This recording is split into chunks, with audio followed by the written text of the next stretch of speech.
तर नमस्कार सगळ्यांना. चला आज माझा छोटासा मिनी ब्लॉग आहे. तर सकाळचं सगळ्यात महत्त्वाचं काम म्हणजे झाडू पोछा आंघोळी झाल्यानंतर ना अगोदर देवपूजा करायचं. छान अशी देवपूजा करून घेतली आणि गॅलरीमध्ये ना गमल्यामध्ये 2 जास्वंदीची फुलं फुललेली होती. म्हटलं चला ते पण देवाला वाहून घेऊया. असं पण झाडाला ठेवली ना तर ती पूर्ण सुकून जातात. त्याच्यानंतर सगळ्यात महत्त्वाचं काम म्हणजे सकाळी सकाळी ना 9 ते 10 वाजेपर्यंत नाश्ता करणं. तर आज चपाती बनवली होती. चपातीबरोबरच माझ्यासाठी शेपूची भाजी बनवलेली, पण ते सुजलला एक ना छान चपाती खायची होती म्हणून म्हटलं चला त्याला तूप लावून एक नाही चपाती देऊया. तर इथे चपात्या वगैरे बनवून घेतल्या. मस्त एक खरपूस भाजलेले होते आणि चहा आणि तूप लावलेली चपातीचे कॉम्बिनेशन ना एक नंबर लागतं. पण मी आता चहा वगैरे काही पेत नाही, त्यामुळे म्हणलं चला आपल्यासाठी ना भाकरी करूया. त्याला नाश्ता दिला आणि त्याच्यानंतर मग त्याच तव्यामध्ये ना मी चपाती भाजलेले होते, त्याच तव्यामध्ये भाकरी करायला घेतलेली होती. वजन ना अजिबात कमी व्हायचं काही नावच घेत नाही. खावा किंवा न खावा पण एक ना हालेनच झाले वजन. काय माहिती प्रॉब्लेम व्हायला लागलाय.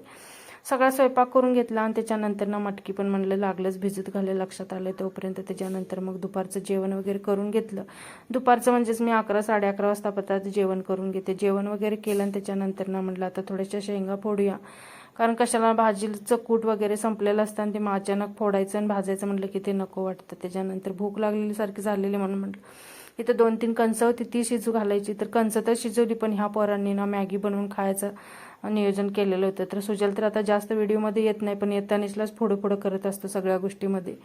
मी इकडे एक खोबरं किसून घेतलं आणि वड्या बनवण्यासाठी ना हे भाजून घेतलेलं होतं. तर ताटामध्ये एक तूप लावून छान असं एक पसरून घेतलं.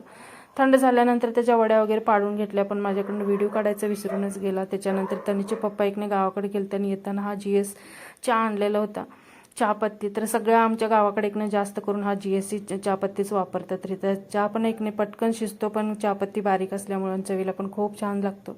थंड झाल्यानंतर वड्या पाडलेल्या होत्या, तर एकदम छान असं चवीला झालेले होते म्हणून म्हटलं चला डब्यामध्ये भरून ठेवूया. ते सगळं आवरलं आणि त्याच्यानंतर मग संध्याकाळचा स्वयंपाक करायचा होता. तर संध्याकाळच्या स्वयंपाकामध्ये पण जास्त काय आता टेन्शन नसतं. एक रस्सा भाजी आणि चपाती केली ना तर होऊन जातं. तर आज मस्त असं अंडा करी बनवलेली होती. जेवण करून घेतलं. चला तर मग आजचा व्हिडिओ इथं संपते. भेटूया उद्याच्या व्हिडिओमध्ये. तोपर्यंत व्हिडिओला लाईक शेअर आणि सबस्क्राईब करायला विसरू नका.